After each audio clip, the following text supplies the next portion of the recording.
Good evening, ladies and gentlemen, and welcome to the 24/7 Sim Services ANZCAR Cup of 2022. We are in the penultimate round of the season. Yes, round 34 of 35, or round 9 of 10 of the chase. We are very much getting to the end of this season. We are here tonight at Martinsville, the tricky paperclip, as it is known. I am, as ever, Carl Wilkinson with you, and joining me up here in the booth tonight, I have Mr. Mark Johansson. Mark, how are you going, mate? Oh, I'm good, mate. I've got my 6 hot dogs in front of me, and my Coke, so we're all good. The food of NASCAR spectating, so good to see you keeping on with that tradition. Mate, this place does an awesome hot dog, and I can tell you, I know from experience, uh, great food here, and normally some great racing. And with the cars that we've got here tonight, I'm going to put a prediction out there that we're going to go green all the way tonight. Oh, you've cursed us now, Mark. It's going to be 59 cautions. Dear, you've put the old curse on. Also, up here, we have Mr. Matty Hunter doing all the hard work on the cameras and piping in when he needs to. Matt, how you going, mate? Yeah, going good, thank you, Carl. Yep, looking forward to this one. Should see some good long green flag rounds, hopefully. Absolutely. We're hoping for some good racing tonight, and it is going to be a tight one between the chase contenders, Dyson and Foster. 8 points between the two. We have got Daniel Hederscheid still in with an outside chance, 33 points down, but he needs to have a spectacular night and for Dyson and Foster to have a horrible one. Yeah, it's not looking good. It's really looking like it's a 2 horse race into the last round. But this place is a super speedway on a short track. You just never know your luck, and do have to have some luck go your way here. Absolutely. It can catch you out at any time. It's one of those tracks that you look at, you think, that doesn't look too hard, and then you try and drive it. It is such a tricky place. Getting your foot down at the right time, getting your braking point spot on is very tricky, and then you throw in another dozen or so cars into the mix, which you have to try and pass. It gets very frantic very quickly here. Yeah, definitely. And the other unique thing about this place, Carl, is it's asphalt down the straights, and then it's cement around the corners. Uh, there's no other place like it on the circuit. So you've really got to come to grips from going from asphalt into cement for the braking, which will catch some people out, I think. Absolutely. Very different grip on those two. And you'll see drivers running around and sometimes dipping the right side off onto the asphalt and having the left side on the concrete still. And that can really upset the cars a little bit. It's such a strange feeling driving on these two different compounds of road surface. Yeah, definitely. And the track's gone back to a one single pit lane too. Back in the early days, this used to have two pit lanes like Bristol, one down the back and one down the front. But now it's all down to the one lane, so that's one good thing. Oh, very much so. Of course, this track older than NASCAR itself, of course, by 1 year.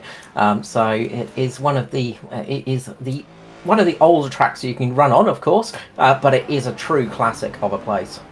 Yeah, look, I believe that the only other one that is still in use is Charlotte, but it wasn't actually where Charlotte was to begin original Charlotte. So it's one of the other old tracks. And the one that is coming back next year for the All Star race is the old North Wilkesboro. And it's going to be great to see cars back out there for the top tier guys. Very much so, a track that is a favourite of many drivers out there. We have raced it a few times in some of the other series and always does bring some good racing. But this is the quintessential NASCAR style, isn't it? A very short track, short oval track, very, very quick, but very, very tricky as well. You've got to be very precise. There is a lot of work that goes on to the steering wheel in these cars and also the pedals. Yeah, I don't know, Matt. I don't know if you can get a shot of JCW's car going around the turn. That inside this left disc brake is absolutely glowing red. So you can just see how hot the brakes are going to get here, and it's going to be very interesting, Carl, to see if that we don't see a caution fest. But with the calibre of driving here tonight, I don't think we will. Very much so. A little bit cooler track conditions as well. 28 degrees Celsius on the track, about 20 in the air tonight. So that will be useful for some of these drivers. But we are about to line up for the grid now. A little bit later than usual, just after a little mess up with some of the servers, getting them running correctly. So we are going to look at our starting order. On the front row, it is Neil Pearson taking pole alongside teammate Andrew Dyson, of course, the chasing contender, starting on the front row. Right behind him is championship rival Edward Foster, starting on the second row with Philip Worley. Third row, we have the other chase contender. They're basically in chase order at the moment, which is great to see. Daniel Hedderscheid with Darren Lobb on his outside. Fourth row, we have Stevie Dubb and Joshua Carroll Walden. Fifth row, it is Dave Douglas with Gary Wellman. Sixth row is a Mitch All-Star row with Josh Mickelmore and Jason Martin. Seventh row, we have Paul Jackson with Lachlan Urquio. Eighth row is Jamie Nancarvis and Matty Ray. And that rounds out our field tonight. A little bit of a smaller field, 16 cars out there, but don't think that the action will be any less here tonight. 16 cars on a track like this is going to be very, very tight indeed. You only need 2 cars for a good race, and well, we've got more than that tonight. Yeah, definitely have. Very interesting front 3 rows there. Teammates upon teammates upon teammates. Yeah, it is very much a Noah's Ark sort of, well, not even a Noah's Ark. It's a very front-heavy Noah's Ark with all of the Antelope at the front with the DPR cars. They are very much lining up with a lot of their team up there. Going to be tricky for anybody else to really work their way through the field, and they've got a strong showing there. Natari just behind them, all 3 of their cars in that area as well. So very team-heavy up the front. Obviously doing a little bit of practice, getting ready for the race. Yeah, definitely. And we'll go one more time round, and we'll go green. I keep forgetting here that you normally get 2 pace laps. Absolutely. On the shorter tracks, just gives them a chance to get those brakes up to temperature. And what the drivers will be doing now is generally just dragging those brakes a little bit as they run along in a straight line, just to get a bit more heat in there, getting ready for the start, which is just about to come. Pace car peels off into the pit lane. Neil Pearson comes around to turns 3 and 4 for the first time tonight. Green flag will be getting ready to drop here for round 34 of the ANZCAR Cup, brought to you by 24/7 Sim Services, and away they go. Pearson gets a good start out front. Foster looking to get a nice run early on underneath Andrew Dyson. JCW gets down there as well, pushing Dyson wide. The Natari car's getting up there quickly. Very nice start from them. Clean start so far. Oh, Pearson gets out loose and loses the car. Going off in turn 3 there. Disaster for Pearson in the number 9 DPR. Everybody else managing to avoid, but that has changed the race slightly. Foster in the lead. Joshua Carroll Walden second. Andrew Dyson third. 4th, Philip Worley. 5th, Hedderscheid.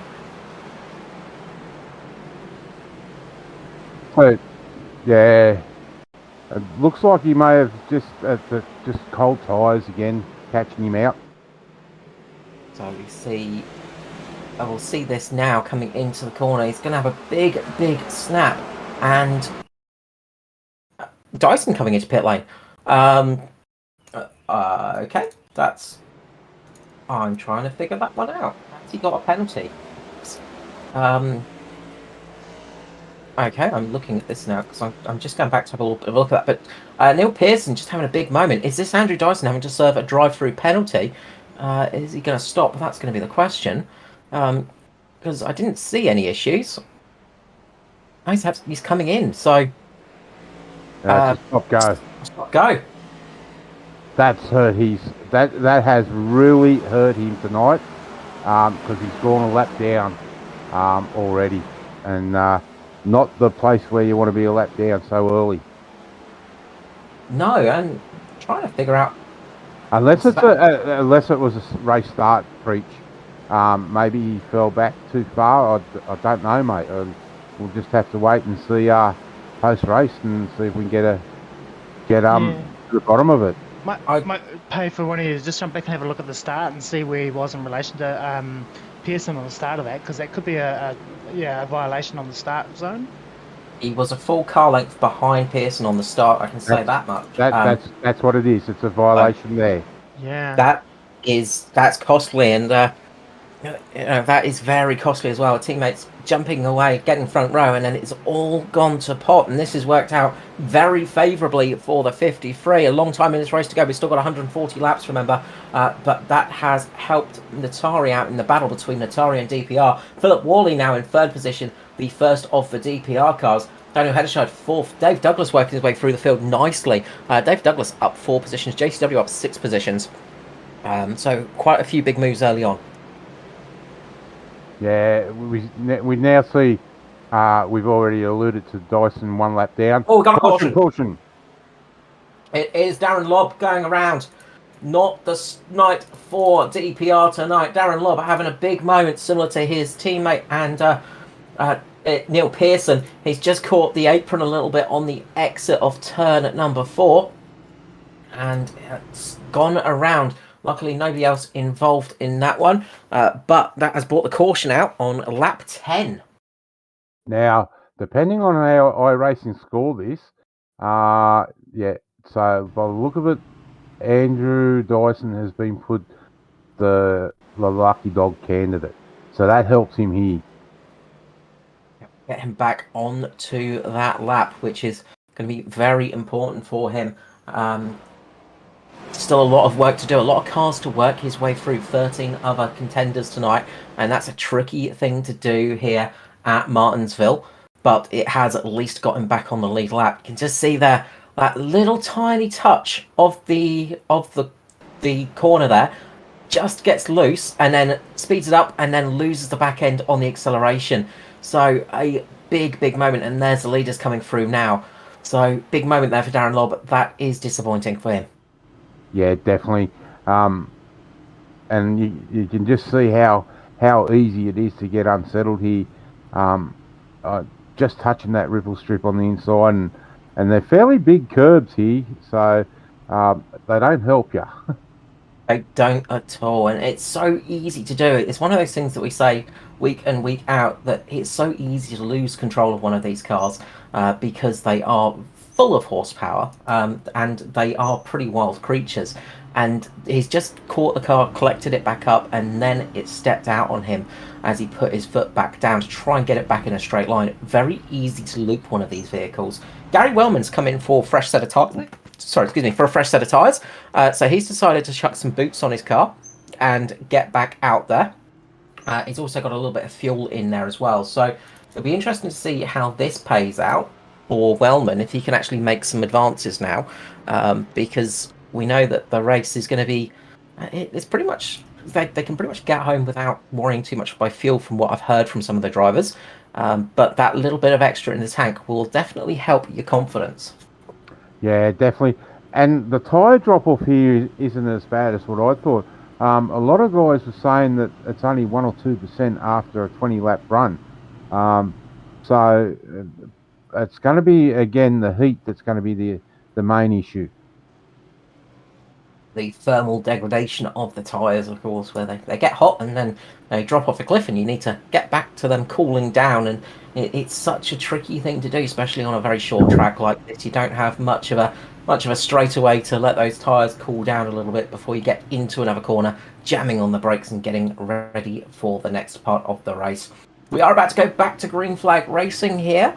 Lap 14 will soon be lap 15. Pace car comes in. Foster in the lead, 53, 35 on his outside. Joshua Carroll-Walden to the restart zone. They will come, and we will go back to green flag racing here for the ANZCAR Cup. Great jump by the 3 Natari cars there. Can Daniel Hoyershue get down in front of Phil Woolley? Wally's planted his car on the inside. Very nice positioning by Wally. Just running out a little bit there. Runs a little bit wide in the exit. Contact between Wally and Heddershide. They keep going in a straight line. The caution flag does not fly. But that was contact between Wally and Heddershide. Heddershide back into the wall now. Possibly some damage on the steering. Yeah, that front right. I was just going to say that front right is gone. It's back up into the guard. So that may be night over for Daniel, and it's not a way you want to see him. You can see there by that picture that right front's not turning at all. It's locked up, so I dare say he may be going behind the fence.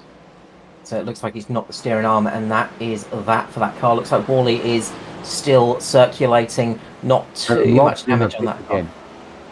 Was that Rob that we see dive into the pits in the background again? I do wonder if he had to serve a drive-through. So I wonder if he's coming in for that one right now, because he came in pit lane a couple of times during the caution. Here we have Josh Micklemore defending against Andrew Dyson, who's working his way up the field. He's up into 6th position on that restart. A blinder of a lap from Dyson. The orange DPR car is flying through the field. He was almost helped out a little bit with that incident, as a few cars had to ease off, but Dyson carving his way through the field. And I think Paul Jackson had a bit of a moment on the restart as well, just didn't get away quite neatly. So lots of action here in this opening little gambit after that caution. Yeah, definitely. Just see if I can see with Oh, Garrett Walden has a big moment, saves the car on the exit of turn 4. Big slide out of the corner there. Looks like these cars are starting to really get quite dancy on the drivers. Yeah, definitely not what we thought, or not what I would have expected. Daniel's still in pit lane, so he may be trying to get that car repaired. Well worth getting it out at least, because the night is not over. It's still very early in this race. We're 22 laps in to 150, so still a lot can happen in this race. And you've got to be in it for a chance of getting there. You never know what can happen. Lachlan Urquhart making a bit of a move on Stevie Dubb there. He's working his... Gary Wellman, I should say. He's working his way up through the field nicely as well. Quite a few drivers having a nice little restart after that caution and moving themselves up. A lot of drivers getting caught up, having to check up in that first corner incident.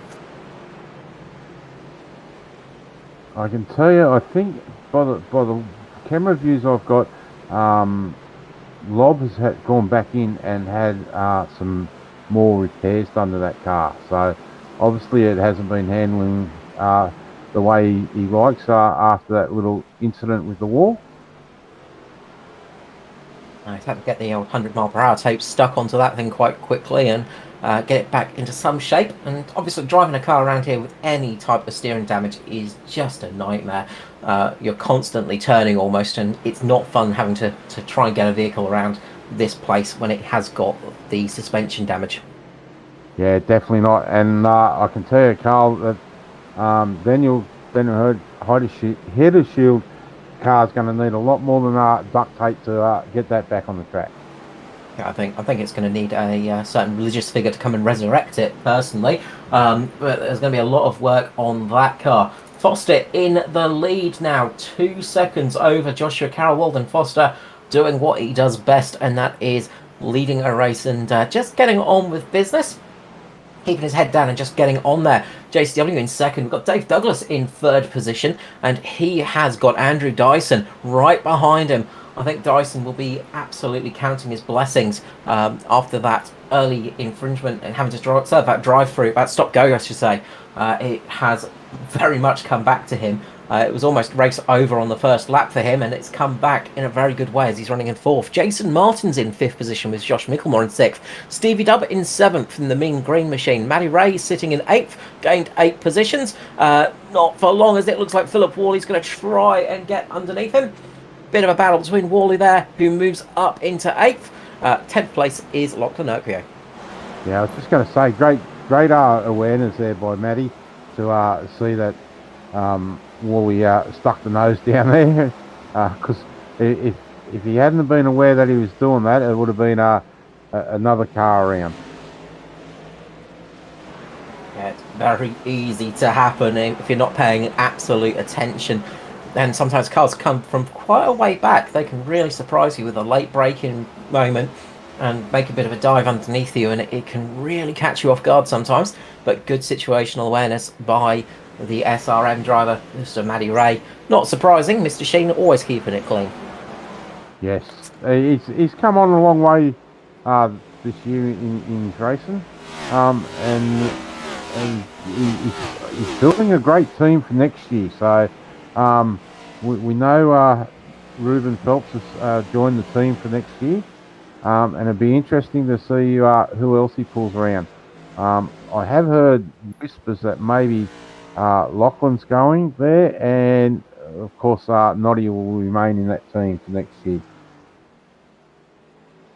Looks like Neil Pearson's got some trouble on his car. I've seen a car, I think it's just sitting off balance a little bit. The suspension's not quite right because he's locking up and getting a lot of wheel rub on the car through the mid-apex of the corner. And you'll see a big spat of smoke coming out there. Possibly a fender's just bent or something and is just catching it. But every couple of laps through turns 1 and 2, I think it is, he's having a big puff of smoke appear from that car.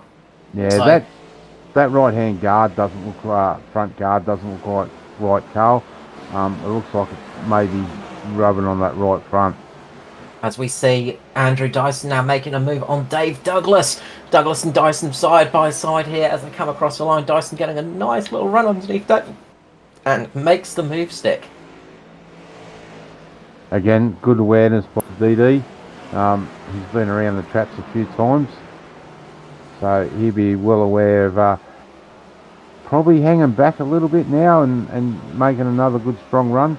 But as we said, be interesting to see if anyone is game enough to run this whole race on that single set of tyres. Be interesting to see how long they can take it. I'm interested to see Gary Wellman's race because he did come in that first caution for a set of tyres and a bit of fuel as well in the in the green car. He just had a big moment in the Simboys entry, of course. He sort of changed those tyres and got the fuel, so he might be in for a shout later on in this race. So he might just be saving a little bit now, and then he'll go a little bit harder later on. So one to watch in the latter stages, especially if we run green. But he's got Paul Jackson on his tail at the moment, giving him some company and something to think about in the corners as well. Yeah, definitely. Again, no Barry tonight, so Paul's flying the Kiwi flag solo for that team. He is. He's the lone Ayatora card out there. I'm always butchering out the pronunciation. But we try. Just looking at Joshua Carroll-Walden, who has got Neil Pearson on his tail now. Pearson 2 laps down, but trying to get back up there and trying to get back into the fight. And these two are going at it. Pearson seems to have a whole heap of opposite lock every time I switch to him. He is really going for it at the moment. Looks like he might have a bit of a run here on JCW, of course. Lapped cars, they don't have to stay behind the people they're lapped by. They can race to try and get back on the lead lap and try and get into the race, of course. What we love about stock car racing and NASCAR, of course, is it's not over until the checkered flag flies. No, that's it. And that would have shown Dyson just a spot where JCW may be a little weaker on the track than the rest of the guys. Yeah, it's a little bit of a preview of. It's a good spot to overtake. Look, I'll show you some spots. Just take advantage of that as you may. But it's always good having a teammate to help you out like that sometimes. Yeah. But JCW is doing a great job and just positioning the car like that blimp shot really showed that JCW is really just positioning the car the right spot to make Dyson try and go around the outside like he's trying here. And Dyson can't get the run, try the switch back. But when you do that, you can't just get that drive off the turn. And what this will be doing to Dyson is heating those tyres up. You can see there he just had a bit of a squeal on the brakes, so he's really trying to get the pressure on, and he may have done it here. Yep, he's got it down the inside, he's got the overlap, so JCW will fight as hard as he can, but he's going to get this position and they touch there. Oh, Robbins racing. Got through there by the skin of his teeth. Great stuff there. And that's what we love about short track racing, is that little bit of rubbing, but not causing a crash. And that is what it's all about. Just that little bit of hip and shoulder getting through there nicely. Very nice pass there from Andrew Dyson, but great defending from JCW as well. Really put a class on for those laps. Great job keeping Dyson behind him as long as he did. But finally Dyson just got wise, got the move done. Up into P2 now for Dyson. Recovery there of the race, you'd say. Was a lap down at the start of the race after taking the penalty, but has managed to get back up into second, charging through the field. Dave Douglas now on the tail of JCW, and Douglas is going to be sort of thinking about his opportunity to make a move as well. A little bit further back, we've got a great battle from Stevie Dub onwards. P8 down to, well, pretty much Jamie Dan Curtis and P13. They are all there in a line, fighting hard at the moment, trying to see who can get the best of that. And you can see there in the top of the picture, leader Edward Foster now coming up onto this group of cars. And this is where it can get perilous as the leader, is you've got to fight your way past battling cars, and that can be a scary prospect. Yeah, definitely. I was just going to say the lap cars can make it hard on Ed, or make it easy, and Jamie's done the right thing and let him go nice and easy without having to battle too hard to get past him. But in saying that too, the guys that are getting lapped don't have to move out of the road, as you were saying, with Neil trying to work his way back onto the lead lap. So they can play nice or play nasty to you.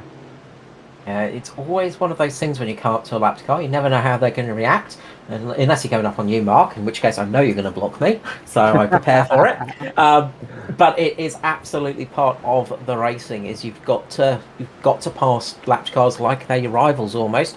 Usually the lapped cars won't put up quite as much of a fight, but they are entitled to still absolutely go for it. And keeping on the lead lap, or keeping the first car a lap down, is so crucial. As we saw with Dyson, getting that lucky dog can be the difference between being last and being second in the race. It's probably more important here, Carl, than on a super speedway, because on a super speedway you can get up with the leaders and catch onto the back of them and get the draft happening. Here there is no real draft. It's they really just need to move out of the road to give you a good run. Yeah, it's so crucial, and it is difficult, and it's also tricky as well if you're the driver being lapped, of course, and you might make room for the lead driver by going up high. Of course, on a track like Martinsville, you go up high and you end up on all of those nasty little bits of rubber, the marbles, and you end up heading towards a fence very, very quickly, as Gary Wellman almost did there. Yeah, Gary's trying to do the right thing, but obviously, as you said, got up on those marbles that form that nice little roller derby up the top, and nearly put himself into the wall. So easy to do in those situations, is you sort of want to be as lenient as possible and try and make it easy, but then you end up in the wall. Daniel Hedderscheid, the 035, is still in pit lane. I think his race might be over with, but he has got a fairly clean looking car now, so we'll keep an eye and see if he ends up coming back out on track, but it is getting to that point now where he is quite a few laps down. 91 remaining in the race though, so still plenty of time to go, still plenty of things to happen. One thing that has happened while we were watching the leader head through some of the lapped traffic was Dave Douglas getting past Joshua Carroll Walden. Yeah, I was just going to say, Ed's now got a 5.4 second lead over Dyson, and then it's a further 7.6 back to DD there from Dyson. So again, it looks like it's turning out to be the Foster Dyson show. But as you said, Carl, there's some good battles further back in the field with Williams and Ray and Urquhart. Yeah, we've just had Matty Ray getting the move on Stevie Dub, and Urquhart uses that opportunity to make the move on Stevie Dub. Stevie Dub getting nice and out of the way for Foster. Urquhart sitting right on the tail of Foster's car. Used that moment to get underneath Stevie Dub and get the position. wily little move there, and you can see Stephen up just not appreciating that too much, just giving Lockie a little bit of a touch, just going, yeah, see what you did there. Very smart, mate, very smart. I'm not appreciative of that. Now Foster going underneath Matty Ray. Matty Ray waiting till the last moment to go wide. Gets a good run off the corner though, so Urquio can't make the same move twice.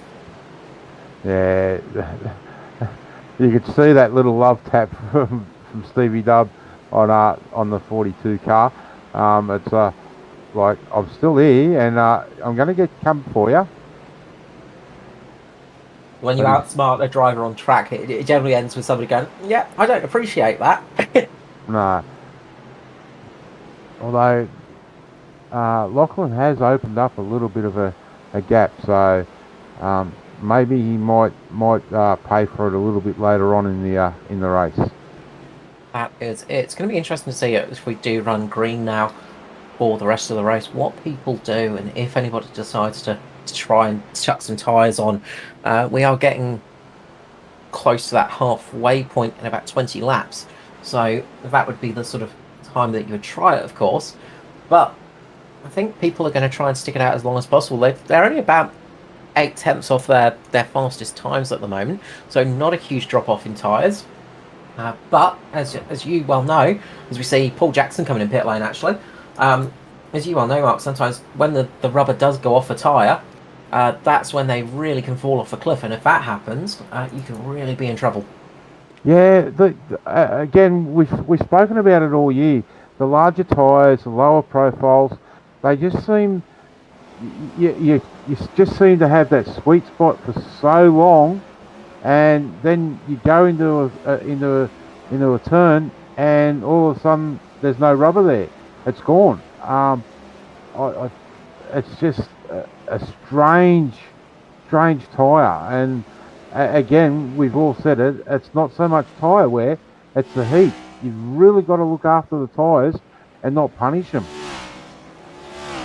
Absolutely, and it's a very different way of driving this car. It's been a car to get used to. It's going to be interesting now to see how Paul Jackson does with those fresh boots and nice top up of the Go Juice as well. So he is currently sitting behind Neil Pearson in the race. One lap off Neil Pearson. So he's going to be trying to gain back up there and get up past him. But you can see he's going to get a good run here on Urquio, and he's just going to be able to have so much more confidence now and just fly past these cars on this fresh set of boots. And once they're fully up to temperature, he'll be chugging along nicely, I imagine. Yeah, definitely. And you can see the I was going to say, you can see from the tacho just on what Paul's doing. He's really off the gas through that mid corner, hard down the back straight, and you can see Paul is actually changing down 2 gears here. Or is he only using 4th? Yeah, only using 4th. So Paul's actually using the engine compression to slow that car down along with his brakes. A crucial part of driving, of course, is using the engine braking. The engineers don't like it so much, but it's a very useful thing for a driver to have in their arsenal. Yeah, definitely. And if you're unfamiliar with that, if you're ever out on the road and you sort of put it down 1 gear, you'll feel the car slow down quite significantly, and that's what you do in those situations. You have to be careful though, because sometimes if you shift an extra gear, the back end will absolutely step out on you, or the engine will go boom. So it's one of those things you have to be a little bit cautious of sometimes, but it's a much easier way of slowing the car down than just constantly using the brakes, and it puts a little bit less heat into the tyres as well, as we see Pearson and Dyson getting past Stevie Dub there. So you can see there Dyson's doing the same thing. He's down in the 3rd through the turns. 4th briefly, just to stop that from dropping out of the drop it out of the red limiter.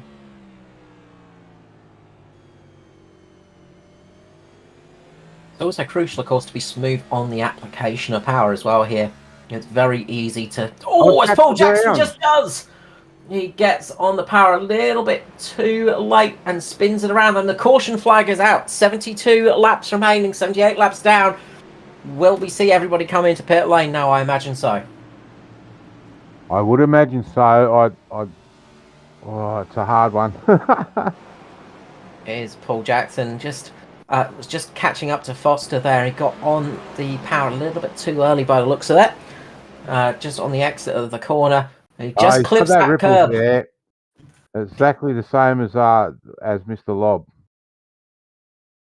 Second time we've seen that in this race, and it is a dangerous thing to do. Foster's in. Foster is in. And that gap he had over everybody really helped. Dyson's not coming into pit lane. Dyson's sticking it out.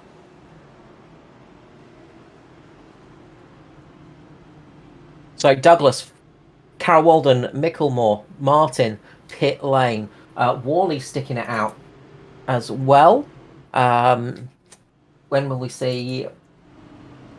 Will we see people like Urquio, Raymond, and the rest of them come in pit lane? They were a little bit further behind, of course, because they were just getting lapped. Actually, Lachlan Urquio is the first car on the lead lap, so he's staying out. Matty Ray coming in pit lane, so he's decided to come in instead of using the lucky dog. So Dyson will become the leader of this race with Philip Worley in second place. Foster will be third. Lachlan Urquio coming in pit lane now, just to make sure he doesn't lose that lap. But he will, of course, be on the lead lap when he comes out.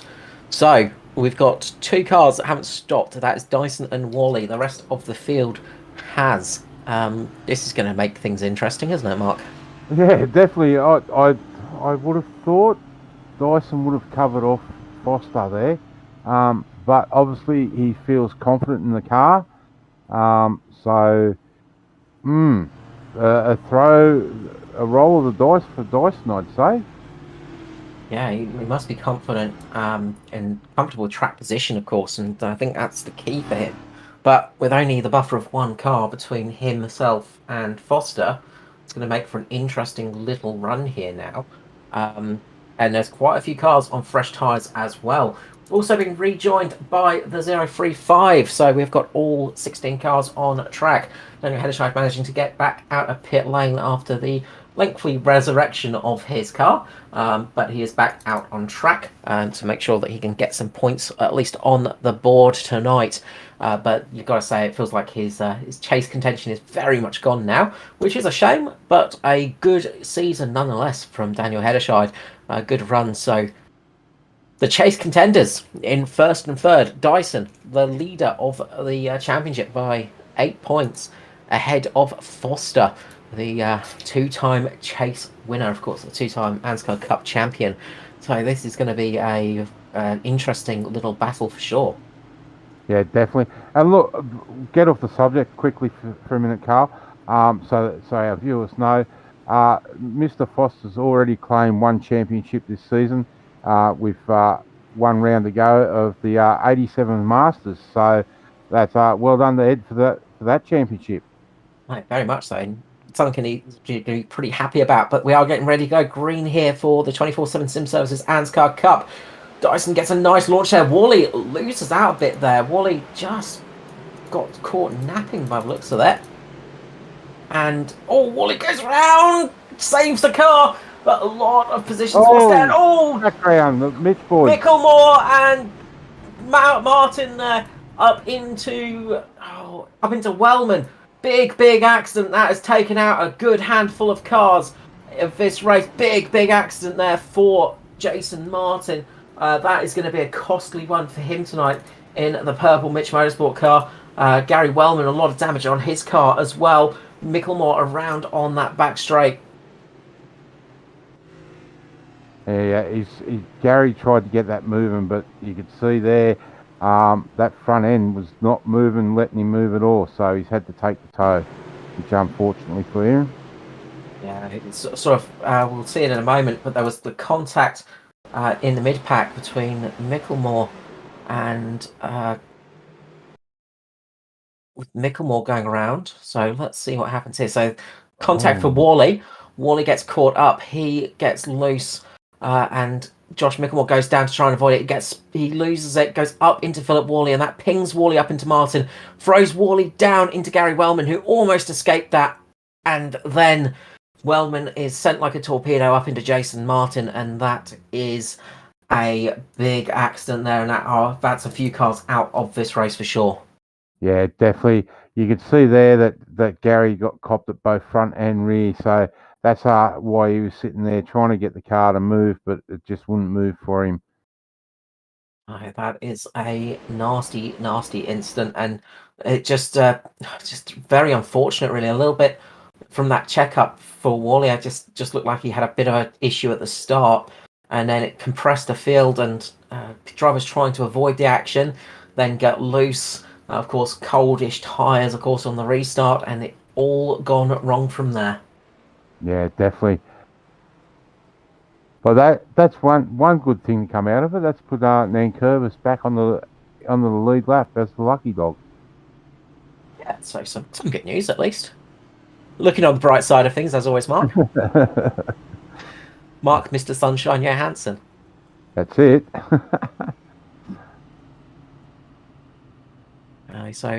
So this, I'd say, is going to be a drag race into turn one, Carl. Yes, and it's going to be interesting to see how this goes now, as we got the leader on tyres that have done the whole race, and we've got the man in second place, his contender, on some fresh boots, of course, and he is going to be very, very, very hungry to get back in front of Dyson, I imagine. Yeah, definitely. And he'd be looking at the bonus points too. I can't remember if Matt be able to lead. Is there a bonus point for leading the most laps, Matt?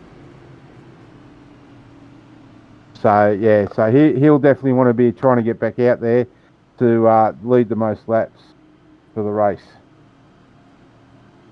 Yeah, and led pretty much all of them, so it's looking semi-okay for that at the moment. But we are getting ready to go back to green flag racing now. In the restart zone we go. Dyson drops a loud pedal, gets a good start there. A little bit wiggly going into turn one for Dyson. Back end is just screaming there. Foster on the high side. Looks like he's got a bit more drive at the moment with that little bit more meat on the tyre. Foster putting pressure on the back of Dyson now. JCW and Dave Douglas behind him battling it out. Foster tries to go underneath Dyson. Gets a nice turn down on the corner.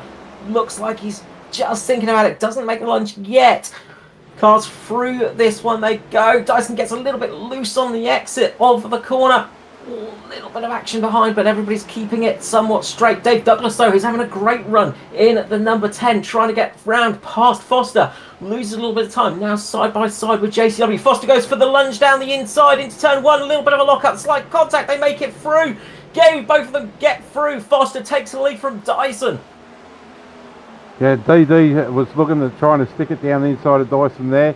Dyson just tapped Ed Foster there, and those rear tyres of Dyson's are starting to hurt. You can see him trying to get the drive off the turn, and it's just getting braking traction just that little bit, and it's enough to give others a sniff. That's it. Everybody else, of course, on very fresh tyres. Andrew Dyson on tyres that have done 94 laps of this race, so he is on some very, very old tyres. Although it will say he's had a pit stop on the records, that was, of course, for a stop-go penalty. Didn't change anything in that one, so he has gone those tyres a long way in this stint. Now Foster's starting to build out the lead. Douglas all over the back of Dyson now, really putting the pressure on. Dyson doing a great job of keeping that car up there on those old boots, but he is struggling. You see there, Douglas able to get the drive right underneath Dyson, as all around goes Matty Ray. Matty Ray. Caution flag not out yet. No, he's towed. He's been out of tow before it brought out a caution. Oh, that is bad. And the caution flag is out now. So Paul Jackson possibly. Yeah. Matty Ray just loses it on his own. So we'll see that there. He's just lost it on his own. So not a nice one there. Just onto the gas too quick. And similar thing for Paul Jackson as well when we get to that one. He's done the same as just losing the rear of the car, unfortunately, through the corner. So he lost it in the corner. Matty Ray lost it on the exit of the corner. Just again, shows how tricky it is to drive. Dyson in pit lane. He's decided it's not worth sticking out there on old tyres. He's going to come in now, slap a fresh set of boots on that car because he needs something as he was losing a lot of time. Meanwhile, Neil Pearson getting the lap around. He's going to be back on the lead lap. And you see here with Paul Jackson, middle of the corner, and just loses that car. Big shame for him. I think he was trying to do an SVG and drift around that corner.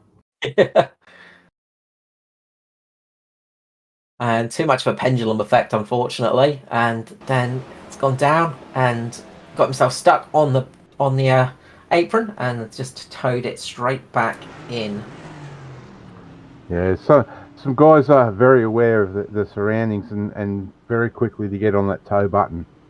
Yeah, it's a very useful skill to have and can save a caution flag coming out.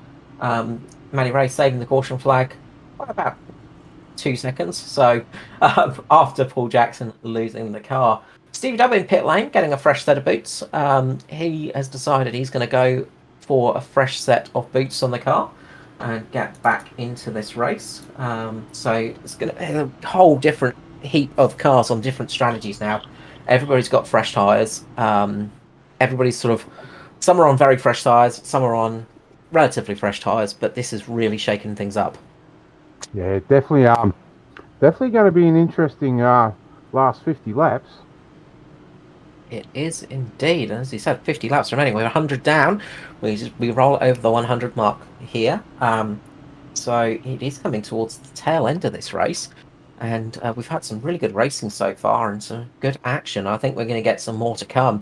Watch for that orange car in the background trying to work his way back up to the front. We've seen him do it once tonight. He's got to do it all over again. Foster leading this group of cars. He has been mighty so far tonight, and if he can build up another nice gap, he will be very happy with that. Keep an eye for Lachlan Urquio as well, up in 4th position, as well as Jamie Hankervis in 5th, both of them gaining 10 spots in this race. Don't discount Double D, Dave Douglas. He is one of those drivers that is has been missing some of the wins this season, so he'll be pretty happy getting a W next to his name and getting a win for tonight. Yeah, definitely. And don't count out Jamie Nankervis. He's definitely due for a win in the ANZCAR Cup. So he's been close a few times. So maybe tonight might be his night. On a night on Martinsville, anything can happen. Pace car is into the restart zone. We go. Foster drops the loud pedal, gets a nice start there. And away we go. JCW getting underneath Dave Douglas. Will he be able to make that one stick? He does indeed. Paul Jackson runs a little bit wide, but everybody through the first corner, it looks like. And we are underway. Dyson moving up underneath Lachlan Urquio, trying to get himself up into 4th position as they run across the line. 47 remaining. Dave Douglas making a move. Great move there. Great. Set JCW up perfectly for that. But JCW is not letting it go. He's fighting back hard on the outside. They are putting the battle on, and this is... I wonder if Dyson's going to be happy about this or not so happy, because these two fighting will allow him to catch up to them, but it could be a little bit scary following them. But now JCW moves back a spot, and Andrew Dyson looks to make the move on the 35. Through the corner. Oh, Douglas, big snap on the exit there onto the front straight. Manages to collect it up. Good reflexes by Dave the Cat Douglas as Joshua Carroll-Walden runs wide. Oh, very close to the wall. Almost makes contact, but loses a fair few positions. Yeah, and that's given Dyson a clear run now at DD. So, and by the look of it, he's passed. So that's the fresh rubber. Now we just got to hope that we get a run home now. Oh, Douglas, a little bit of a lock-up coming into the corner. He's not giving it up yet. It's header shot into the wall. Caution flag is out. So, question. Sorry, Mark. Contact between Pearson and Heddershide there. And that has brought the yellow out again. So does Ed dive in and put on a fresh set of rubber to battle Dyson's rubber? He's going to lose track position if he does. But there's 18 laps between the two of them's tyres. So Foster's on 18 lap older tyres. You see here Neil Pearson going down the inside there ahead of Scheid. Room closes up, a little bit of contact, a little bit of rubbing, not huge contact there you'd say, but it's enough to unsettle the car. Jamie Nankervis lucky to get away with that one unscathed. Carol Walden in pit lane, so JCW's decided to take the fresh boots. Foster has stayed out there. Douglas, Urquio, Micklemore sticking it out there. Pearson and Nankervis as well. Stevie Dubb should be getting the wave around this time though, so 9 cars back on the lead lap. Yeah, that one's going to be an interesting one for post-race. I'm not going to comment. Yeah, it's one of those ones that will be looked at with a fine-tooth comb and gone through, of course, a little bit later on. So, 41 laps now. We managed to get 10 laps out before the yellow came back out. As you can see there, 5 cautions so far, 22 laps, 23 laps now under caution, which is not bad for Martinsville. It can be one of those tracks that can really pull out the cautions, and I blame you fully, Mark, for these cautions. I was just going to say, should I go put myself in the naughty corner? Slap on the wrist, that's it. I'll get the odd cane out. It's always that tricky thing, and it's again, a few of these have just been the slightest little touches or just out by a millimetre, and it's so easy to do on one of these tracks. Yeah, at Martinsville, I'm sorry to say this, and people aren't going to believe it, I think I prefer to race at Bristol than here. I think a few people will agree with you, in all honesty. Maybe not Bristol Dirt, but... No, forget. Unless you're in a single-seater that you're sitting in the centre with big wing on the front and a big wing on top, I ain't interested in dirt. A Formula 1 car? No. The ultimate dirt car, of course. Yes. With a big right rear and a little left rear. Exactly how it should be, nice and unbalanced. Here we've got Foster. So up in first position, as you can see, 58 laps. 98 laps. Sorry, I couldn't quite see that one. But he's definitely gonna get that extra point at least, but he's now got his championship rival right on his outside. All he has to do is look over his right shoulder and you'll see the orange DPR car there of Andrew Dyson. Yeah, and Dyson won't want to make the same mistake he made on the race start. No, it's tense stuff now. 38 laps remaining here for the ANZCAR Cup, brought to you by 24/7 Sim Services. Restart zone we're in. Foster puts the pedal down. Gets a nice restart for Foster. Douglas looking down the inside of Dyson. Looks like Douglas is going to try and make the move here. He does. Douglas makes it up into second. Urquio and Micklemore battling it out behind him. Dyson goes underneath Douglas now. Those two battling it out in this first lap back to green flag racing. Great stuff there. Dyson back into second spot, and this is giving Foster the chance to just walk away a little bit and get a little bit of breathing room over this mad battle behind him. We've got 3 wide down the back straight. JCW now on fresh tyres, trying to work his way through the field. He's got the freshest boots of anyone up there. He's going to want for a good run, and he's trying to get back up into the high end of the points. Yeah, JCW doesn't want to push too hard too early on cold tyres. And as I say it, that's what's happened. He's pushed that little bit too hard on cold, and he's paid the price for it. I was going to say, he needs to give those tyres a chance to warm up for 2 or 3 laps. Horrible experience in these cars, and it's so easy to do, and you feel like such a fool when it happens, but even the very best can do it on these things. They are so tricky to get up into temperature range, and it catches you out so quickly when it happens. Foster leading the race, got not as much of a comfort zone as he would like, but he's up there. Neil Pearson now working his way back up through the field. Pearson on an absolute blinder of a recovery after that big early smash. He's got the front end repaired, and he is working his way through the field nicely up into 3rd position now. Yeah, I heard that they went through about 15 rolls of red duct tape for Nick Pearson's car.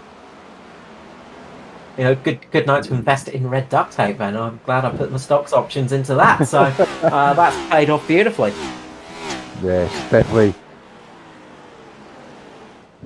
So what do we got? We've still got 9 cars on the lead lap. So that's not bad for Martinsville, Carl. No, it's very good indeed. And we've still got 16 cars out there. We've got, 15 cars out there. Gary Wellman, the only car to roll it behind the wall and call it a night. But only 1 car lost from this race. That's pretty impressive for Martinsville. Yeah, definitely. But it was always going to happen for Gary, copping the front and rear damage. Would have been probably a 40-minute repair, I'd say. Such a horrible feeling when you have engine damage and cooler damage and things like that. It really does ruin the race, and you just end up tootling around, unable to do anything in the car. Yeah, definitely. But the one good thing too is there's not that many damaged cars out there, which is unusual for Martinsville. You always seem to find a lot of cars with damage from the front and the rear from giving people little bumps. Exactly. I think every single car out there has got all of its panels attached to it, which I don't think I've ever seen at Martinsville at this stage of a race. No, not this late in the race. Usually they are running around on the skeleton of the car. See Darren Lobb there, he is working his way along nicely, certainly in 12th position, just behind Philip Worley. They're both on the same lap, so they're battling it out for position, and looking to see what they can do in this race. Of course, good experience on the road races and some of the other quite experienced road races, of course, not so much on the oval tracks, and places like this can really help with your learning curve. Yeah, definitely.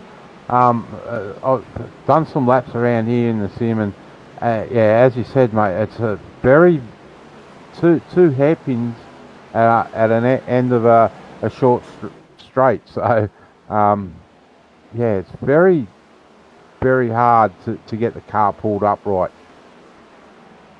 A bit like driving the Monaco Rally, of course. The Monty Rally, you're just constantly going around a hairpin and a small straight. It's very similar indeed. Yeah, definitely. It's and besides that, Wooly and Lobber want bragging rights over one another. So there's nothing better than going back and at least beating your teammate back into the back to the checkered line. Exactly. The only person you've got to beat in motorsport is your teammate. So that's the most important person to beat. As long as you're beating them, everything is golden. So that battle will be one to keep an eye on. They are just trying to chase down Maddie Ray in 10th position. Caution flag is out again for... who was that for? I think that may have been Philip Worley, yes. So Philip Worley has gone round in turn 1. That was a weird one. So we'll see here on the replay. He's turned in here a little... Looks like maybe there was... I reckon there was... some connection issue here, because that car, watching it's spun going into the corner, and it almost looked like it started on the straight. So something odd there, but that's caught him out by surprise. Not much of a spin, just that slight little wobble. He managed to get it back pointing the right way, but was just slow enough on track to bring out the caution flag, unfortunately. Yeah. So this is going to be interesting again off the front. Back to a restart now. All of the top drivers staying out. Lachlan Oakio, Stevie Dubb coming in pit lane. They've decided to go for a cheap pit stop as they were down towards the back end of the pack. So they're going to slap on some fresh boots for this final 20-lap dash to the flag. Foster in the lead, a place where he's been sitting almost all race long. He's going to be ruining these cautions, as every time he builds a little bit of a gap, caution flag comes out and ruins it for him. Dyson sitting behind him with Neil Pearson, the recovery drivers who have gone from the back of the pack to the front of the pack, to the back of the pack almost, in this race a few times, but they've worked their way nicely back up here. Dave Douglas, keep an eye on him in this final stage of the race. He is very hungry for a victory here tonight in the casting couch entry. Josh Micklemore, not really talked to him tonight, talk about him tonight in the 31. Very quiet night, had that big moment earlier on in the race, but he's still in 5th position. As always with Joshy, a solid run. Jamie Nankervis, a solid run for him in 15th position. He's going to be very happy with that indeed. Wants to get to the line inside the top 10 tonight. He'll be very pleased with that. JCW is next up in 7th position. We saw that big moment he had on the last restart. On the cold tyres. So he's going to be hoping he can keep the car under control. And then we've got 2 fresh boots of Lachlan Oakio and Stevie Dubb. Again, 2 drivers that are going to want a strong finish in tonight's race. Don't discount Stevie Dubb. He is one of those drivers that's capable of pulling it out of the bag. And then in 10th place is Matty Ray, who is 3 laps down, unfortunately, after that self-spin. But still circulating. And a couple more cautions come his way. He might be back on the lead lap in no time. Yeah, definitely. This is going to be a very interesting start here with Foster, Dyson, Pearson, DD. It's how do you predict this one? I predict Josh Micklemore getting into the lead just out of nowhere doing a Bradbury. Could easily be done. Pace car is pulling its way into the lane here for round 34 of the ANZCAR Cup. Foster getting back to the restart zone. How will this restart go? They're all getting ready to put their foot down. Foot goes down indeed. Foster gets away nicely. Dyson getting a good run on the high side this time. Not able to stick it there all the way around, but he's going to try and get underneath Foster. Foster goes down to cover him off. Dyson on the high side now. He's really putting the pressure on Foster. Foster having to defend. Little bit of contact in the corner. Jamie Nankervis runs a little bit wide, keeps the car moving in the right direction. Dyson really wants to get back in, wants to get into the lead of the race. Little lock up there for Foster. Through turns 2 and 3, 1 and 2 they go. Into 3 and 4. It's all contact! Contact for Lachlan Oakio. I think Lockie started that on his own, and I just saw the back of it. See differently, Mark. Yeah. So, bit of contact in the field with a bit of compression there. We'll see through the corner. Stevie Dubb just locks up a little bit. So, as they come into the corner here, there's a bit of a check-up in front. Stevie Dubb just grabs the brake a little bit here. Can't get turned in. Catches the side of Lockie. Unsettles the car. And the 42 is going to go around after a little bit of secondary contact. And there she goes. Darren Lobb getting a big hit. Does Jamie make it through? He does just about. Sideways. Going to give the ball a little bit of a kiss. Oh, dearie me. Yeah, I just seen that bit there in the background on the camera, so I wasn't sure whether he did it by himself or not. It's always tricky. I sort of caught it in the top of my view as that one was happening, and I just sort of saw enough of the car to see it was Oakio, and you never know in situations like that. this has got Matty Ray within 2 laps of the lead lap now. So he's, as I said, don't discount Matty Ray yet. He's still got a long way to go. Here's Nankervis just giving that wall a little kiss. Not too much damage though. That's what the bumpers are for, I guess. Yeah, that's it. So may have broken a tail light. We'll have to pull him in for that one. Need a new sticker. Yeah, that's it. You know, do the old cop thing, break his sticker and book him for that one. But we are going to get ready for a 11 lap dash to the end. Now we are very much getting towards the tail end of this race. Foster in the lead, Dyson just behind him, and it's almost a shame that caution came out because we were being treated to some great battle in between Foster and Dyson on that restart. Yeah, definitely. And look, even though we're back under caution, I'd say it's going to continue again. It's going to pick up where it left off. Yeah, though I feel like fisticuffs are going to be out and ready to go on this restart. It's going to be this could be a championship deciding restart here, of course, as we've only got 1 round left after this one, and it is very much getting to the tail end of the championship. So the 2 chase contenders, I mean, if you tried to script it, it would never come up like this, of course, but they are both first and second in this race. It has been a dramatic night for Dyson. It has been we've got to say, a little bit of a cruisy night for Foster up front at the beginning of this race, but now it is all getting hard for Foster. He's going to have to put on his defensive gloves and drive for this win. Yeah, definitely. But as we said, Carl, it's going to definitely come down the next week unless something drastic happens here. ANZCAR is in. The flag is ready to drop. The restart zone are in. Foster gets a beautiful restart there. Gets on the gas nicely. In we go. Foster in the lead. Look at the battle behind Pearson and Douglas fighting away. Dyson trying to get the slip on Foster. Foster being very nice, defending away, keeping that car as wide as it possibly can. Good restart there for everybody. Dyson going for a high side lunge here. Late on the brakes, going around the outside. Foster on the inside here. Will we see Dyson get the run? He gets a good run off the corner here. Dyson gets a great run down at the back straight.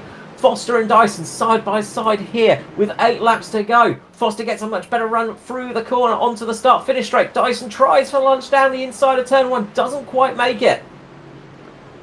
Ed's really driving defensively. He kind of sort of just needs to continue doing what he's doing. And that's what got him out of that little gap before. And Stevie Dub goes round. We are still green. JCW also involved in that one. Big accident for Stevie Dub and JCW. We'll jump back to that a little bit later because we're going to keep our eyes on the front. We've got 6 laps remaining here for the race. It is Dyson and Foster fighting it out hard.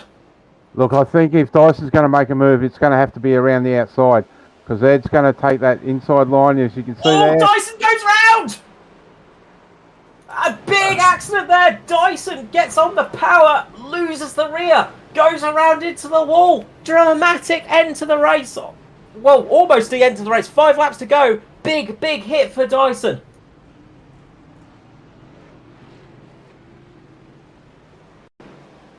Looks like there is some suspension damage to that car as well.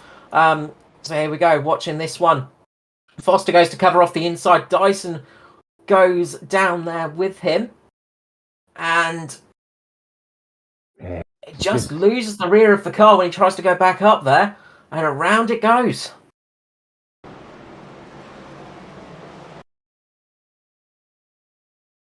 Looks like it may just have been a little bit of a rub there, but that's nothing. Yeah, as Dyson's gone to go back outside, the car's just broken loose in that rear end, I'd say. And it's put him straight up into the wall. Looks like there's some bumps down the bottom of the track there because we saw Mickamore hit one of those bumps and lose it on his own as well. I think Dyson might have hit one of those bumps and lost it. Yeah. I was just about to say, Matt, can you grab the Stevie Dub and JCW incident, perhaps? Yeah, I'll just try and grab that now. So we'll just jump back now while we're waiting. So this has taken Stevie Dub out of the race, unfortunately. So big moment in this one. Was coming back onto the start-finish straight, I think. Next lap around. So JCW gets loose. Just goes down, catches Stevie Dub, and launches Stevie Dub right into the worst spot you can go in. You can kind of see it starting to turn up here as he goes right into those barrels, and that is Stevie Dub's night over and done with.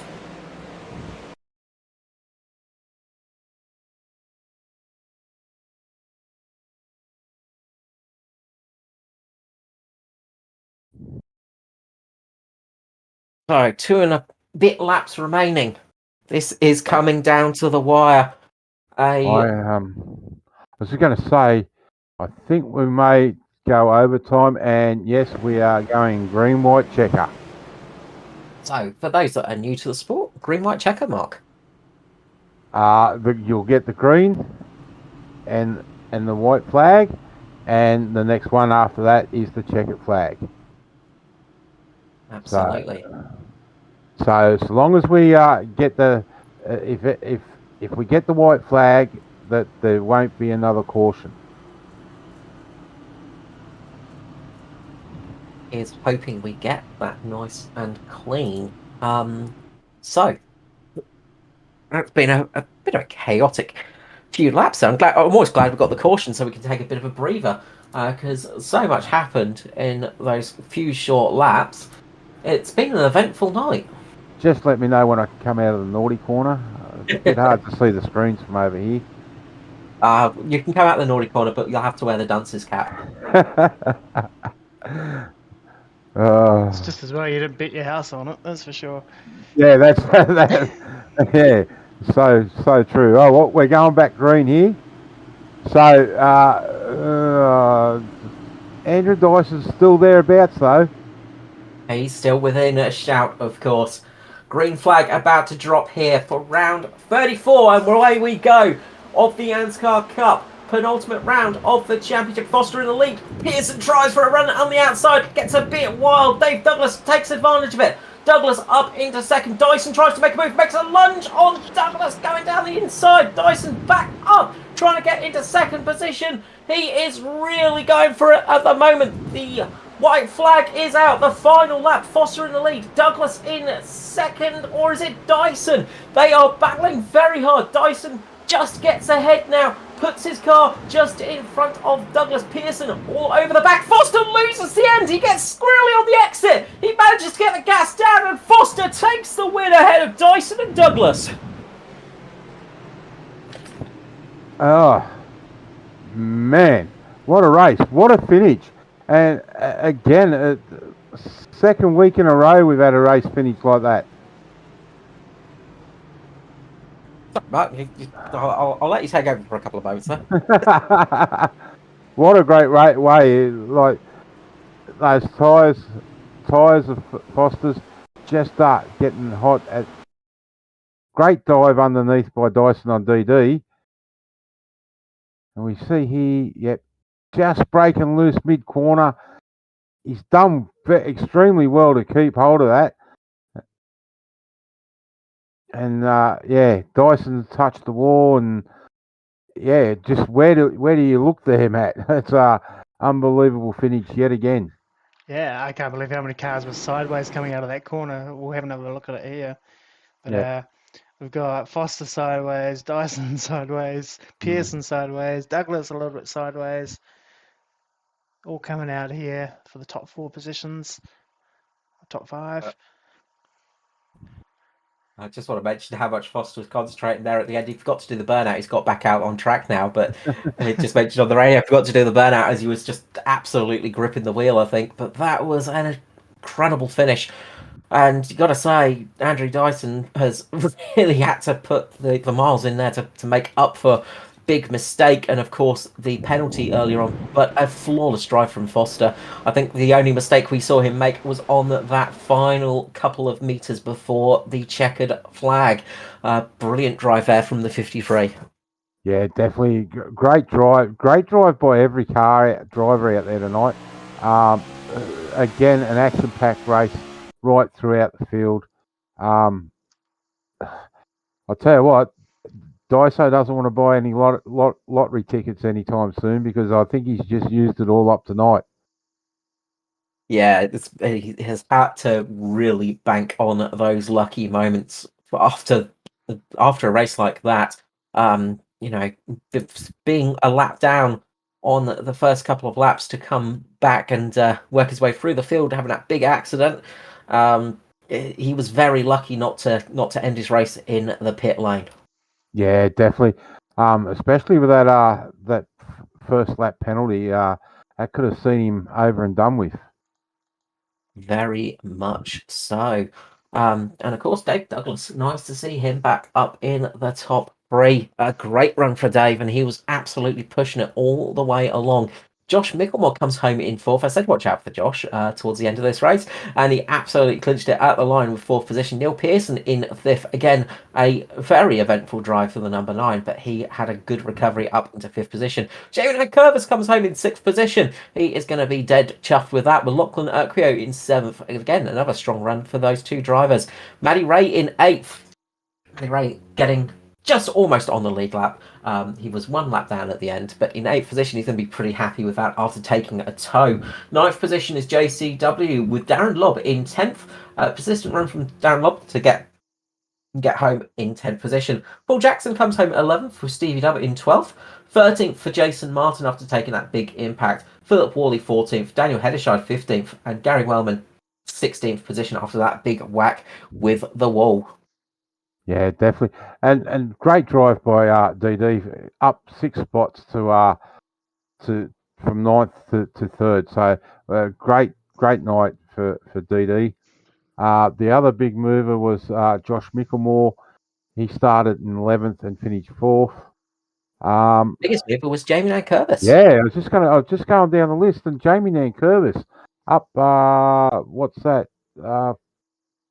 9 positions. Yeah. That's Arithmetic things fail, and my abacus is broken. That's the trouble with only having 5 fingers, Mark. You know, you need to invest in some more.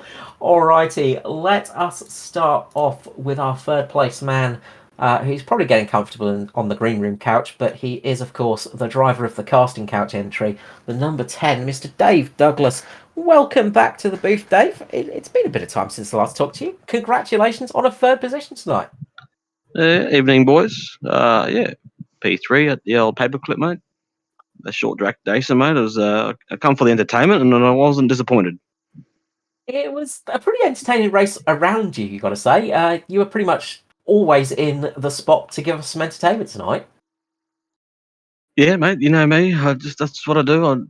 If I can't win, mate, I'll try and provide some sort of entertainment, and hopefully I did that tonight. Run some boys, mate. Rub some pedals with the chase guys, mate. You know, everyone don't want to be too scared and let them have everything. So. Yeah, give it time. So they nearly turned him at one point, but anyway, it's good. you kept those boys that are battling for the chase honest tonight, Dave, and that's the only thing we can always ask from you. I appreciate that, mate. Yeah, that's it. Credit, I guess, for the Stu. But yeah, there was a few around me, up and down the ringer. Josh was in there earlier as well. JCW fighting, but. Sort of opened up at the start of the race. Everyone disappeared from in front of me, and I ended up being in P5 and just worked my way forward from there. But yeah, it was a good long run, good pace there. Worked my way into P3, and then yeah, just stop start from there on, and it was just a dogfight from there. And most of the time for that last period, I was battling a 9, and it was nice and clean, which is always good. Yeah, definitely. They put all the cautions on me tonight because I said it was going to be a green flag run. So I've spent half the night in the naughty corner. No, it was actually good. Well, to be honest, through that green flag run, my thumb was getting sore from being like pulling the steering wheel on the inside of the wheel. I was like, man, this is the longest I've ever run green here. I'm not used to being able to have to turn, like, because these are sharp turns, man. You got to rip in there, and I ran a shorter ratio just because of it's so short. But anyway, it was good, and I was shouting a bit longer green flag run at the end there, but that is what it is, mate. That's Martinsville. Yeah, definitely. I'm just going to jump in, Carl. Phoenix next week, mate. We see you back for Phoenix, will we?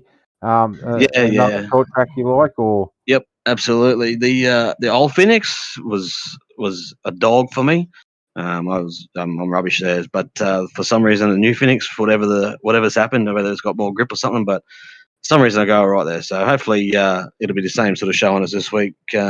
As I like the paperclip as well, and I was a bit bummed we missed it earlier in the season, so there was no way I was going to miss it two times in a row.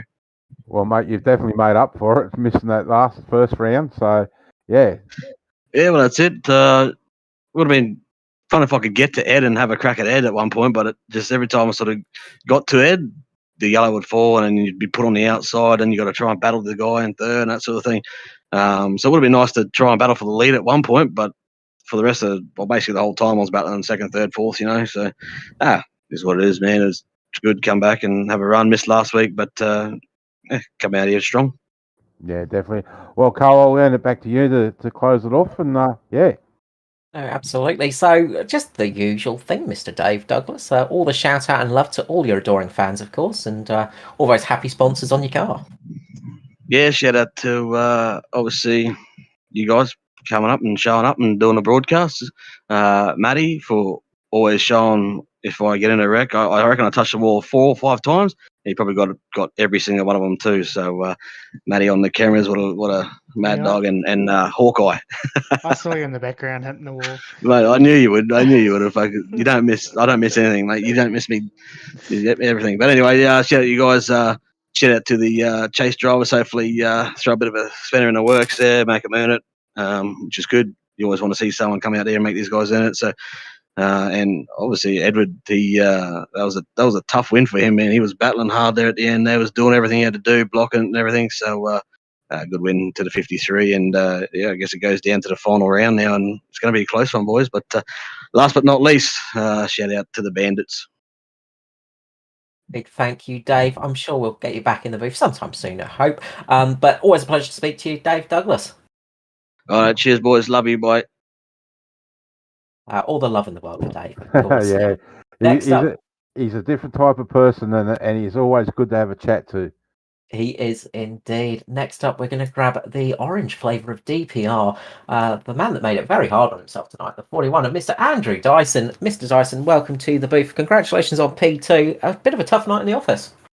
Anyways, yeah, I did make it pretty hard on myself. I'm still not sure how that happened, but can't be too mad about it in the end. First of all, we'll ask the start of the race. Yeah, don't know, man. I actually don't know. Like, we went at the start of the race, and then he got a black flag, and I said, "Why have I got a black flag?" And he said, "I got a black flag." And yeah, don't know, mate. So I just had to go in the pits and do the thing. So if I could work it out, I would. I'd go back and I say if you both ended up with a black flag, you've either sped up or slowed down outside that pace car. Once that pace car goes off with the restart zones and everything, you've got to stay within, I think it's 5 mile of the pace car. So maybe that may have been it, Andrew. Yeah, I didn't notice it, but it could be a possibility. That would be one of the things. We were sort of trying to work it out ourselves, but you didn't make it easy on yourselves. But you had to fight your way through the pack a couple of times, and you did that up into second place.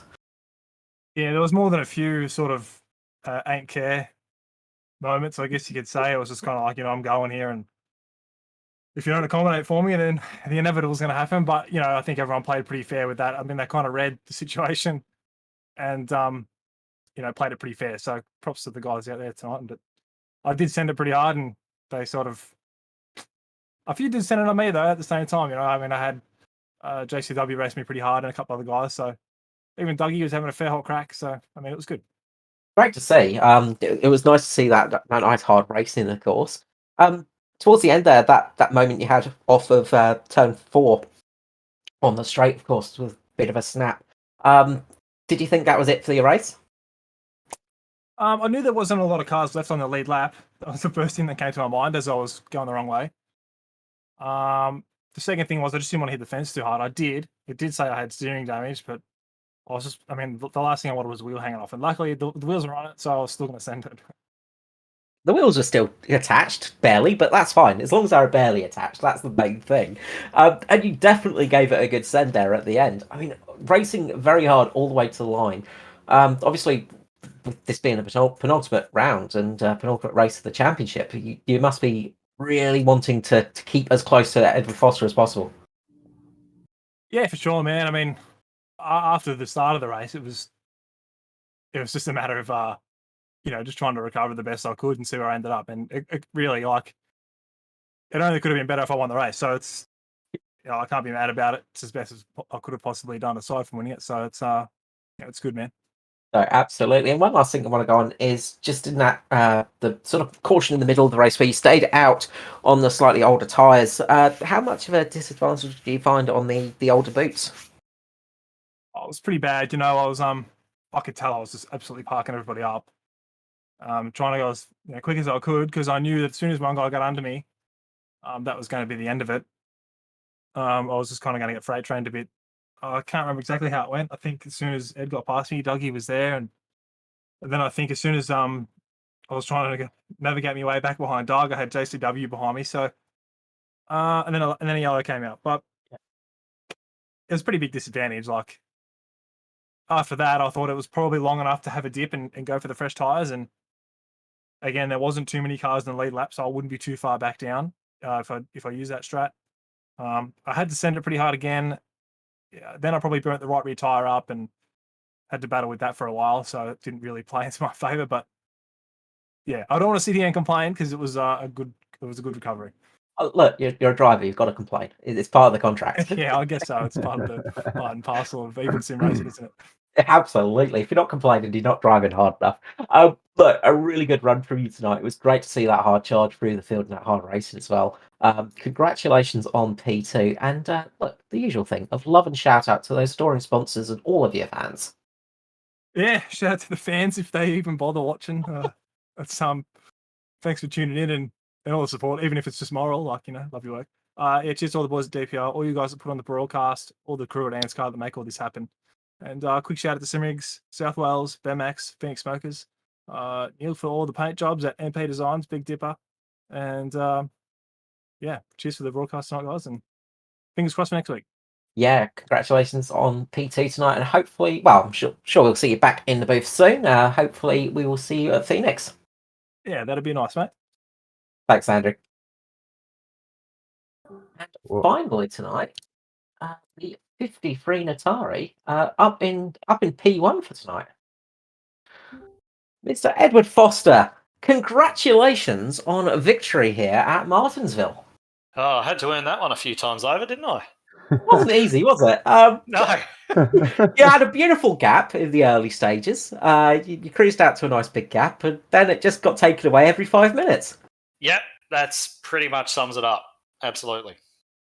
I got nothing to add. That final run to the finish line. Sorry, what was that? The run to the finish line. How much puckering was going on there? Look, it wasn't too bad. I actually nearly screwed up on the last corner and actually lost the back end a little bit. I couldn't get the power down, and I tried about 3 or 4 times to get the power down, and Daiso was coming because he got up from P6 somehow in like a corner, and I nearly threw it away right there. So anyway, it was a fun race, especially when Daiso and I were up there kind of battling each other. That was pretty cool. But yeah, I just, I don't know, like every single caution that came out managed to do something negative for me. So, or managed to help Daiso out. Nothing personal against him, but obviously we're fighting in the points and everything. So, yeah, it was frustrating, and I'm very happy I managed to still come away with a win because if I'd lost it after all of that and leading as much as I had with the pace that I had and everything like that, I would have been pretty annoyed. So yeah, glad to bring it home. Sorry, Carl. I was just going to say, Ed, you led 140 of 150 laps. I don't think I've ever seen one driver lead so many laps around here in one race. So well done with that. Yeah, thanks. I don't know about Martinsville. I know that JCW led every lap of a Richmond race one year, which was pretty good. I think there may have been a couple of other guys which have led every single lap. I reckon Daiso might have done it once. I'm fairly sure Martin must have done it at some point. But yeah, around here it's a bit of a rarity because of just the way that the racing plays out and that people go for pit stops and other bits and pieces. But that being said, it is quite hard to pass, as you saw tonight. I mean, passing moves were difficult to get done. You really had to sort of set them up and everything. So yeah, it's, I guess if you're going to lead a lot of laps somewhere, here's probably going to be one of those places. Yeah, definitely. I'd like to go back and just see how many passes were actually made in the 3 and the difference in the 1, because it just seemed like so much passing was happening off that back straight in the 1. In the 3. So it was the night for passing on 3. Yeah, it's a little bit strange. I wonder if perhaps people were getting off 2, or guys in front were making mistakes off 2 or something like that, which kind of led to the move into 3, because like the 2 ends of the track are actually different. Most people, you can't tell that from watching broadcast, but they are. Turn 1 and 2, the track and the banking actually rise up out of the ground surface, whereas in turn 3 and 4, the banking actually drops into the ground. And so it's actually, if you're going to lock your brakes anywhere, it was going to be going into 3. So if people were sending it down into 3, then perhaps it was the guy in front of them made a small error coming off a 2 or something like that. That's the only thing I can think of, because that wouldn't be my favourite end of the track for passing. Yeah, definitely. Carl, back to you. Yeah, I was just about to say the early stages of the race as well. I mean, obviously, you probably saw Dyson having to go in and serve the penalty as well, and that must have been a slight relief, I imagine. Not really. I want to race him straight up. I don't want anything like that sort of intervening. So I certainly wasn't cheering on the radio when I saw those guys. I could see that Pearson went quite early, and I expected that he might get a penalty, and then he had a really weird off in front of me, which kind of gave me the lead, and the seas have kind of opened up in front of me. I didn't really know really what to make of it, and then I sort of realised that those guys would have had penalties, and I saw Daiso come down and everything, and I certainly wasn't celebrating about that, because as I say, I want to race him straight up. I don't want things like that to affect the championship, especially when he didn't really do anything wrong. I think he was just a product of where he was, so you don't want to see that. So I was kind of happy to see him get back. I was slightly impressed with how quickly he got that lucky dog. That just happened immediately for him.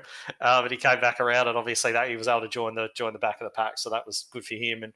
And then the way that he, after he made that error behind me, went into the fence, and I'm starting to think, okay, well, the guy is human. He can make a mistake, which is amazing. And then to come back from P6 the way he did and send it down the inside of Dave and come back to P2. That's some pretty serious driving. He's a wheelman, mate. So impressive.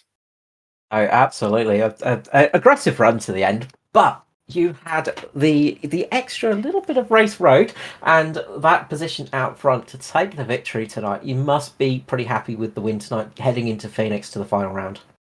Wins are always fun, and of course it makes it really interesting going into Phoenix. I think Daiso was like 8 points ahead of me coming in. He was. So that'd leave us, I think, about 5 points apart now or something. No, 3 points apart, maybe, something like that. My maths is terrible. Anyway, it's going to be under 5, I think, which sets us up nicely for Phoenix. It's going to be nice and close. Usually he spanks me there, so I'm not expecting it to be that necessarily close, but I'll see if I can learn a couple of little things during the week, and we'll just have to see how it plays out. I mean, as I've said, I've got 2 of these already, so I'm not, it's not be all and end all, but it's just really cool. We've had a nice race at the end of the season. Daiso and I have had some great racing through this chase, and the way that we were kind of, when I was trying to pass him, and then later on when he was trying to pass me, just those little games that you play with each other, trying to force the guys onto other lines and breaking their momentum and stuff. We're all doing that. And when you're doing that against somebody who knows about those little things and they try and counter you and everything like that, it's really fun. That was probably the most fun aspect of it for me, is that part. Absolutely. It's been fantastic to watch on the track. Hopefully we get that beautiful showdown next time. Before we let you go, Mr. Foster, the usual thing of shout out and love to sponsors and fans. Yeah, so shout out to AJD and Fully Floored, team sponsors. Shouts out again to all the guys that were out there on the track with us tonight. everybody raced real well. I mean, you don't normally get. I understand that Martinsville scared a few people away, so it wasn't the biggest field, but at the same time, it shows how good short track racing can be when you've got a bunch of guys that really get stuck in, but they don't cross that line. We had lots of green flag racing, so that was a really good Martinsville race for a sim race. That was pretty good. So shouts out to all of them. Shouts out to you guys in the broadcast booth. Obviously, Daniel and Josh, roughish, varying fortunes tonight, but good job from them as well. Hopefully, Norman comes back next week. He's been tied up with a couple of other things. Not really too much else to say, actually. Just, roll on next week, and I'll try and make it as close as I can to try and make it a little bit more entertaining. Well, we look forward to that indeed. Look, good luck. Hopefully we'll get you back in the booth for Phoenix. Fingers crossed. And again, congratulations on the win tonight here at Martinsville. Thanks a lot, mate. Catch ya. So, Mark and Matt, race is done. A entertaining race here at Martinsville. Extremely entertaining. And look, Ed wasn't really confident coming in tonight, but I mean to say he showed that he's got skill to mix it with anyone on the track. Great praise from him for Daiso. I really think it's going to be a hell of a race next week at Phoenix. No matter the outcome, it's been a great chase. It's just been awesome all year. No, absolutely. It's been entertaining stuff. And Matt, your final thoughts on this race? Yeah, it just continues another Titanic battle, really, between these two at the front, really. It's only really these two in the championship now. But it has been a really spectacular chase for both of them, really, because they've just been around each other the whole time. It's been entertainment all around. We hope next time out at Phoenix you can join us for that entertainment as well for round 35 of the ANZCAR Championship, brought to you by 24/7 Sim Services. From myself, Mr. Carl Wilkinson, with Mr. Mark Johansson and Matt Hunter, we're going to wish you all a good night and see you next time out at Phoenix. Bye-bye.